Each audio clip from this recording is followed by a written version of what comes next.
All right, man. This is episode number 55 of the Cozy Corner of Cinema. This is being recorded on April 15th, 2023 at 10:18 a.m. And just looking outside, man, what a beautiful day awaits us, man. It's just the past couple of days, it's been teetering on being a wee bit too muggy, a wee bit too hot, but just on that crisp there, man. There's a beautiful breeze in the air. You just see everybody totally taking it in. People are outside wearing comfortable clothing. They're driving around with the windows down. You stop at a red light or a stop sign and you hear people's music coming from their cars. You hear people conversating on the street. It's a good time to be alive, man. We got to soak up these days while we still got them, because next thing you know, we're going to be saying, oh, it's too hot, or oh, it's too cold, you know? It's days like these that you want to find the most opportunity and really go for it. And of course, I'll be spending the day going to the cinema, you know, a bit of a contradictory point there, but it doesn't matter what you do with the day as long as you do something with it, whatever it is that makes you happy that you want to do. And we got a sip of this coffee right here. Hope you guys have had a very productive and good week and weekend. Wow, man, it's great to actually have an episode out that's not on a Monday after work, man. You know, so there's been a couple of times where you get home from work and I try to put these episodes out, and you know, you really got to find that courage and really got to find that energy to put these out. But it's all about getting the job done. That's what we're all about here, man, is getting the job done. And you know, today I tell you, you know, you wake up today. You're like, what the hell am I doing with my life, man? Well, I got good news for you, man. Today is the first day of the rest of your life, man. You're sitting around going, I wanted to write that great novel. I wanted to direct that great film. I wanted to make this awesome, album. And you're thinking, I haven't done it yet. Well, today you start off and you do it. You work towards it. And if you're already, if you've already been working at it, if you've already been doing the great writing or reading, whatever it is, then you're already off to a great head start, man. So don't waste the time while you still got it, man. Because before you know it, you're gonna be sitting around going, oh man, it's already, it's already April or May. Whenever people say, oh, it's already this time of the year, the year's, it's going by so fast. And let me tell you, man, the older you get, the faster time's gonna go, man. And people are like, oh man, I can't believe it's already April or May or June. I've done nothing this year, and I'm thinking, man, I can't relate to you at all. You don't want to be wasting these days. You don't be sitting around on social media, just watching some TV show and just drinking the days away, man. And that's what you really want to do with your time, then you do that, and it's no one's right to tell you how to use your time as long as you're not hurting yourself or anybody else. But being aware of it is also important, man. You get another sip of this coffee right here. Make sure I don't have a dry throat when I go to record these, man. There's been a couple times where I felt like I've been swallowing a couple of razor blades trying to talk, man. It's all scratched up to hell. But alright, man.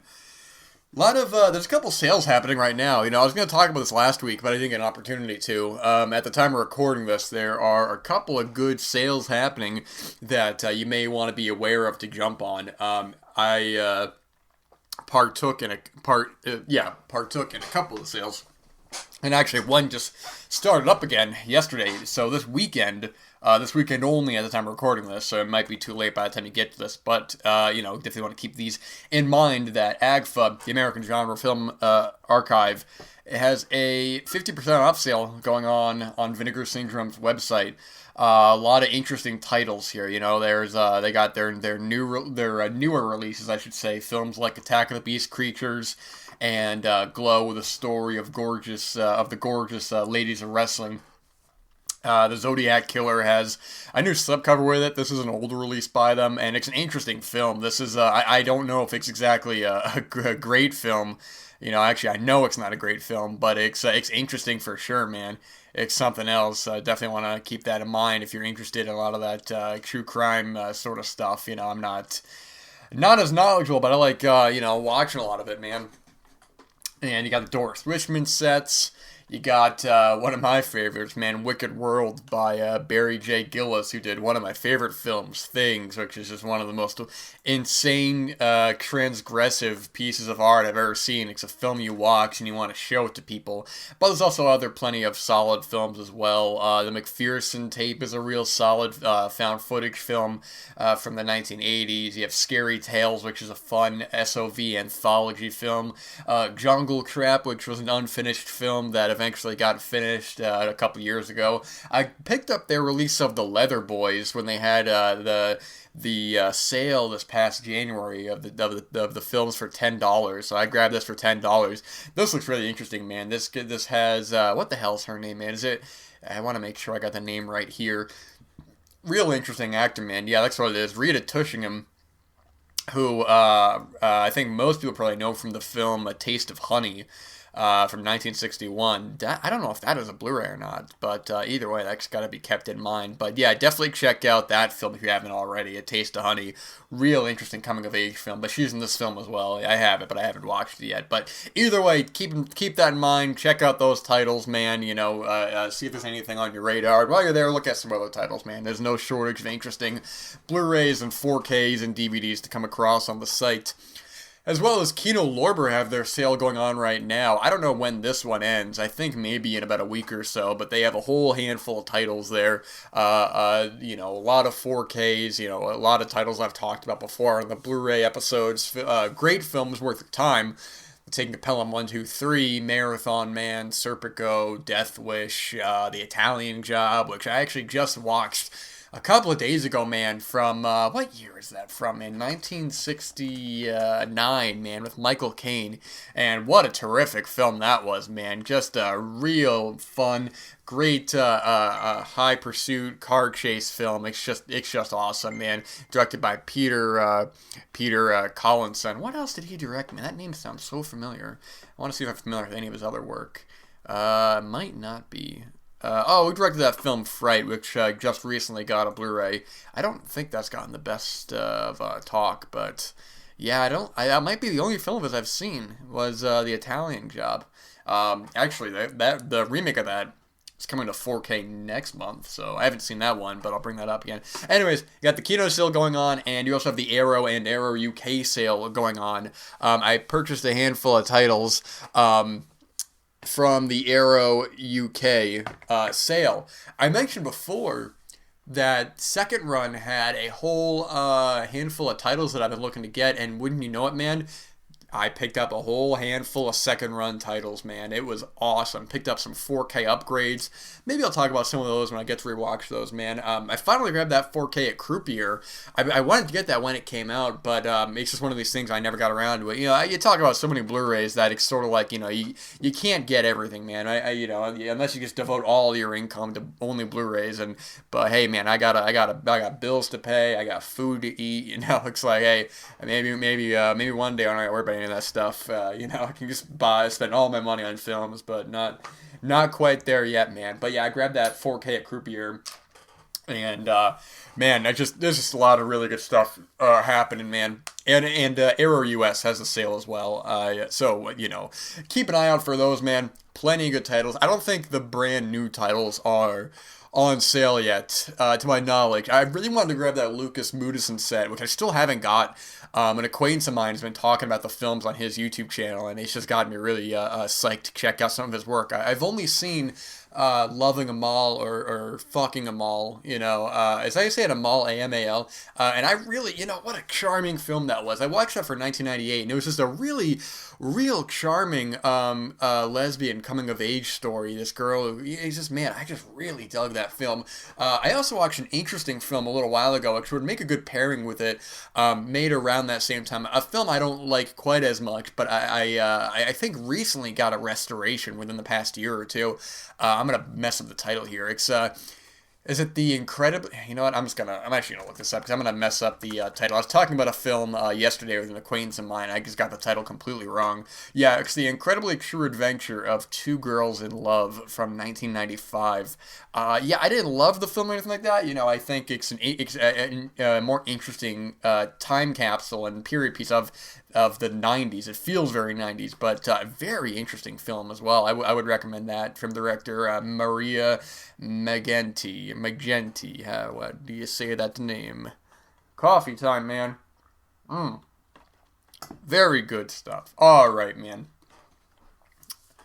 Went on a whole tangent there, man. Jeez Louise, already wasted, well, I didn't waste, but already 9 minutes behind us. So, we're not going to waste any more time. Not that we wasted time, but you know what I mean, man. I'm just talking as I'm going. I'm still half asleep. I got the coffee in me, so if I ramble on or stumble over my words, man, just bear with me. Alright.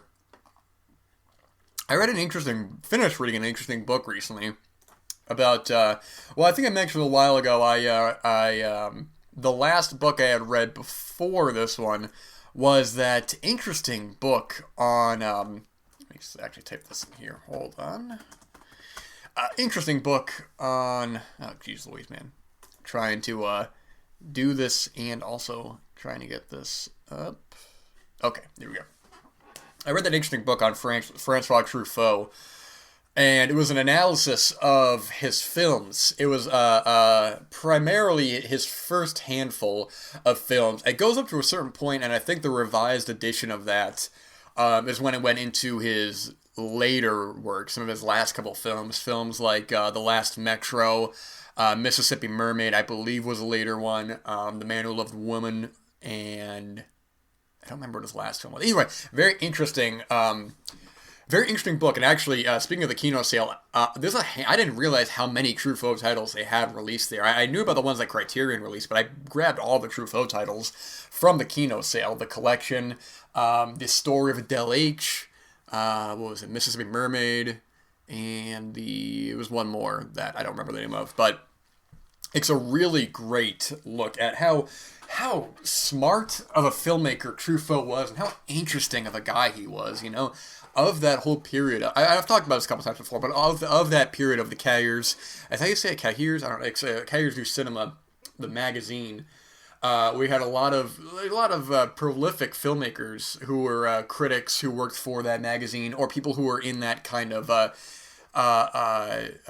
circle of people, filmmakers like Eric Romer, and they were all fascinated by the works of most noticeably Hitchcock. I mean, Truffaut would become just the name is almost synonymous with Hitchcock. He's written many a work on him. He's interviewed him. It's just fantastic. But Eric Romer as well. I don't know.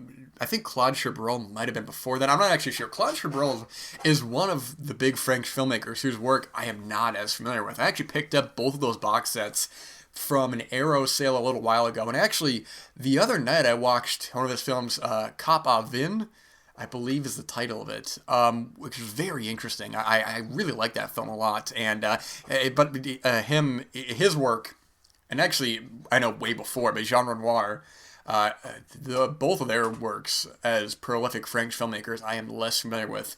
With Jean Renoir, I've only seen The Rules of the Game, which is actually coming to 4K soon, and Tony, which has a Criterion Blue. And I like both those films a lot. So, anyways, geez Louise, man. This coffee's getting to me. I'm rambling like a crazy person. But of course, one of the most prolific filmmakers of that era is Jean-Luc Godard. Of course, he's made many a film that he's of a lot of the French filmmakers. I think most people it's easier to love films by Truffaut, by Romer. Godard, I found in the past couple of years, when it comes to talking about his work with acquaintances, people have strong opinions on him and his films one way or another. I find that I have found less people who are into French cinema being interested in Godard's work. And it's interesting because he is such an interesting filmmaker. He's a personality for sure. I think much like his films, he is more of a character than I would say, what's the word I'm looking for? He's more of a personality than a Truffaut. Somebody like that. But I find Truffaut's work far more interesting. Godard is a filmmaker who is one of my favorite French filmmakers for sure. I think he has made some incredible films. Ironically, one of my favorite films of his, Contempt, is one that he is not as crazy about, and it's one that is quote unquote a studio film. But I think Contempt is really phenomenal. My favorite of his work for sure, undoubtedly. Gosh, I need to get a new chair, man. This chair's squeaking like a mouse, man. I tell you.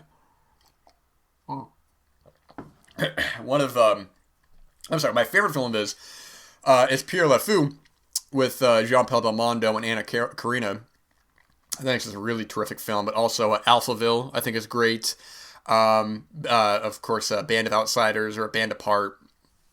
But some of his films, I think, are benefit from not watching first. The first film of his that I had seen was Breathless. I mean, it's actually, speaking of which, it just got announced for a 4K. And that's a film that, when I first saw it, I was aware of the reputation that I had among being a very important French film. But I found myself not as interested in the characters in that film. I found them to be, it's difficult to criticize without coming off as, I don't want to criticize and sound like a jerk, because when I look at a film like that, I understand its importance in film history. It's just a film that I don't quite attach myself to. I think that and like Masculine Feminine are two of his films. Well, Masculine Feminine was later, but are two of his films that I understand the importance, but I don't quite connect with. I don't find quite as interesting as a film like Pierre Le Fou or Alphaville. Different kinds of films for sure. Godard was a filmmaker who, was doing very different things in terms of, you can watch a film like Breathless or Masculine Feminine, and then you can watch a film, like, you can enjoy a film, like, if somebody didn't like those films, I would still recommend Contempt or Alphaville, films that are a little bit more, not necessarily accessible, because they are still Godard-type films, but are definitely less, I guess, full of itself is the way that you might want to put it. The way the book is, I supposed to mention the name of the book. The book is Godard, A Portrait of the Artist of '70, written by Colin McCabe from 2005. I don't know if this has any revised editions or not. Godard has, of course, passed away recently, and his last film from 2018, also, I apologize, I keep smacking my lips. I was listening back to something, and I kept doing that, man, so I do apologize. I'm trying to be more aware of when I talk. But his last film, was The Image Book from 2018, which I found to be very interesting. And this was, I think it was 80-something when he passed. But the book is, it's an interesting portrait in the way that Colin McCabe is a fan of Godard, but is also looking at his career and his life in a way that would show how difficult it could. I mean, for one, the impression I got from the book is that Godard was a very difficult person to be with. He was a very, I don't want to say selfish, because that's maybe not the right word, but he definitely was more interested in himself than other people. There's a couple of times in the book where he comes off as very cruel and very mean-spirited. He makes Anna Karina, suffered a really just awful miscarriage and became very suicidal and just very tragic, which I never knew about. And he really was not interested so much in that. He was really more just interested in getting her for his films. And he just, he makes some comments about, he had a little bit of a feud with, not even a feud, but he had maybe a feud, with Roman Polanski, and made a very,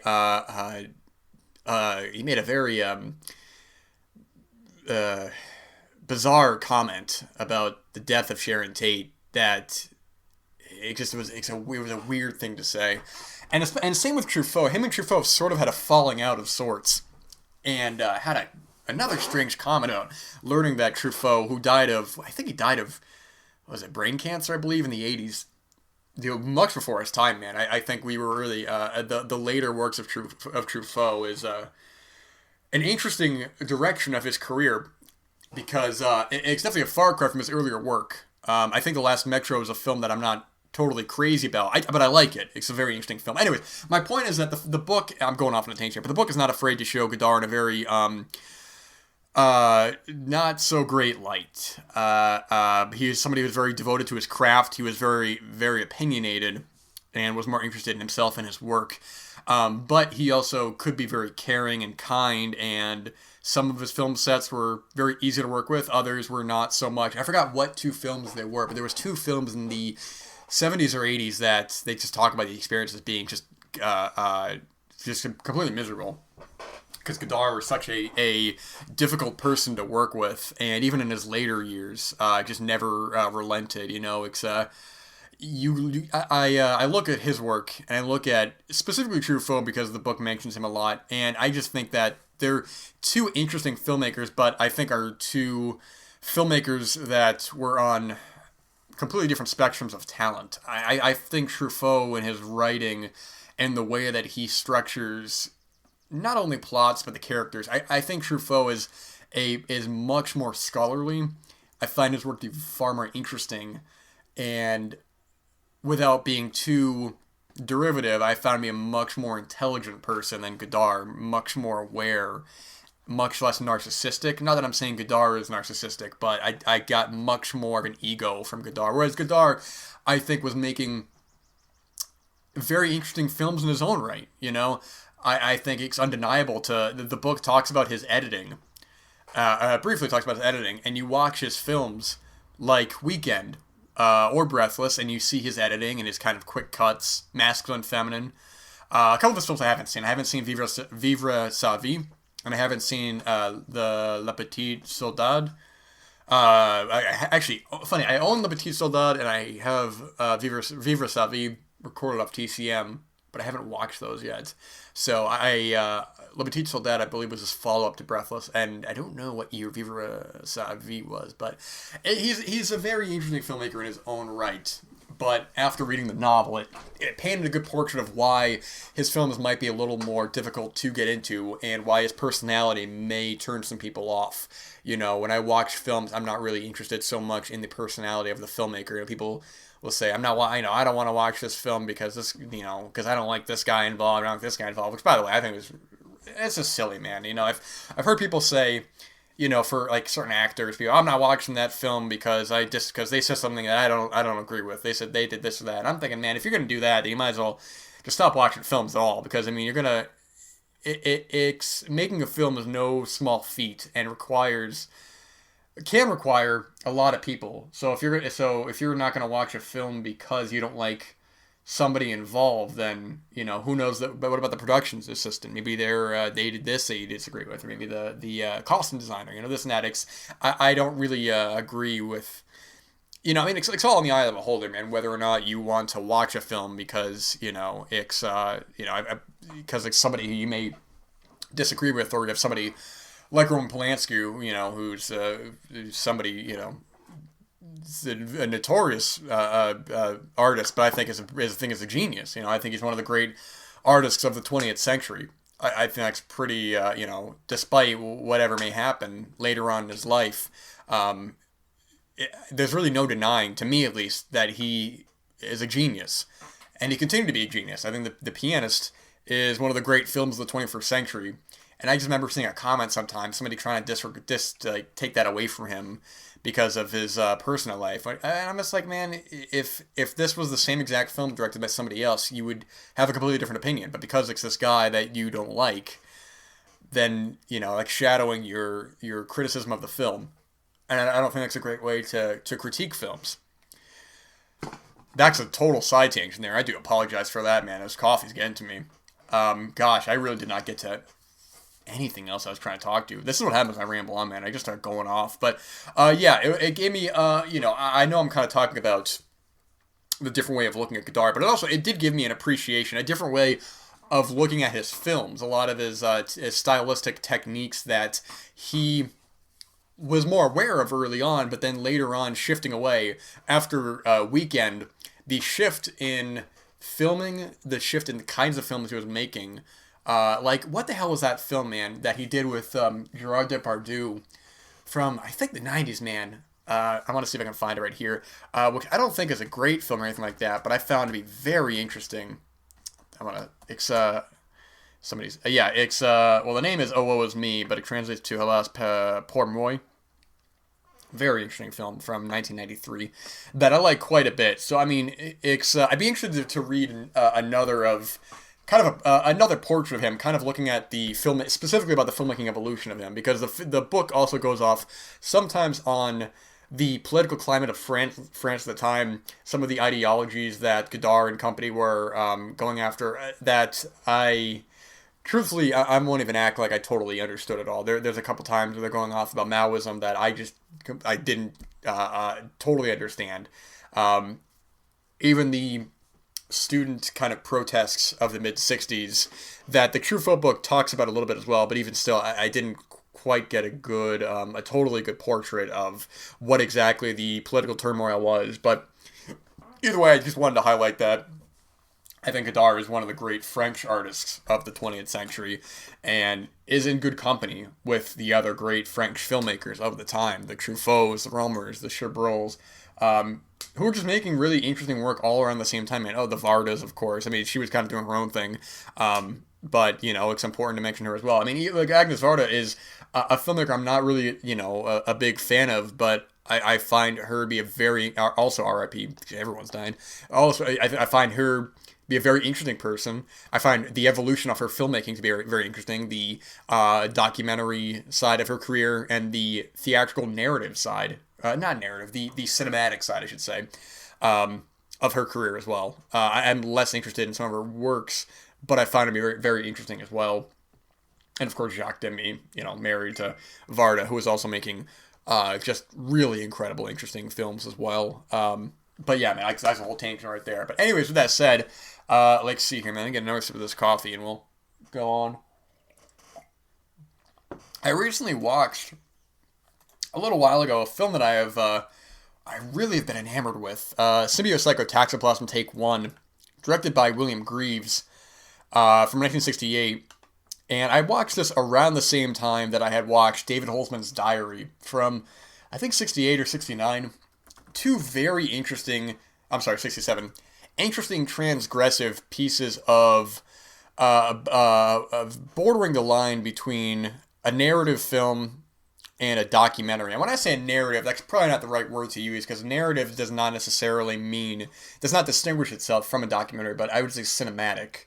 Oh, I don't know what word I'm trying to think of right now. I'm not going to bother trying to rattle my head for what I mean, but you guys know what I'm saying.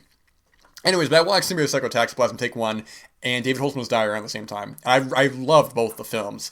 Bordering that line, you're watching the film. Now, David Holzman's Diary, to my knowledge, is completely fictional. I think it was kind of portrayed as being documentary, but it's not. And with Symbiopsychotaxiplasm Take 1, again, it does kind of ride that line. And what's interesting is that I recently watched Take 2.5, which was made in 2005. William Greaves returns. You had two of the main actors from the first film return. I don't remember their names. Kind of doing the same thing where they're going to Central Park, and they're doing this film. And what's interesting in the first film is that you have the crew going along with the word of William Greaves. They're questioning what is actually happening in the film. They're questioning whether William Greaves is more or less a fraud in a way. What exactly they're getting at. And this film as well, surprisingly enough, I think actually, for being such a long gap after the first film, is a really great follow-up with that film. Doing sort of the same thing, but not necessarily a lot of the same ideas, because this film, it's much, the first, I would say, half hour or so, it's really kind of a retelling, re-montage of the first film, and we cut to them actually watching the film in a cinema, with Steve Buscemi, actually, who plays a part in the film, and William Greaves talks about what the meaning is of the symbioptaxiplasm, the kind of movement between these actors, and putting psycho in between that, in between in the middle of the word, I should say, and going off with these actors telling almost an incomplete story in a way, kind of having this complete taxoplasmic kind of idea, kind of coming full circle. Oh, geez, I'm actually running out of time here. Gosh, I probably shouldn't have started talking about this because I want to go more in depth on it, but I'm running out of time, so maybe I'll actually continue this next week. But it's a beautiful day, like I said. Definitely seize the moment, seize the day. Make sure you're using your time wisely. Make sure you're using the time that you want to be doing what it is you want to do when you want to do it. Do not fall prey to society and what they want you to do. Do not fall prey to whatever it is you do not want to do for the sake of accommodating others. Be kind, be polite, but also have your feet firmly on the ground and be aware, man. Oh man, that cat is purring up a storm. You can just see it from over here, man. He's living the American dream. And so are we, man. We're gonna get the job done. We're gonna take in the day. We're gonna do it all, man. God, I'm stumbling over my words, man. I'm gonna stop this right now. Finish off this coffee. All right, man. You guys take care.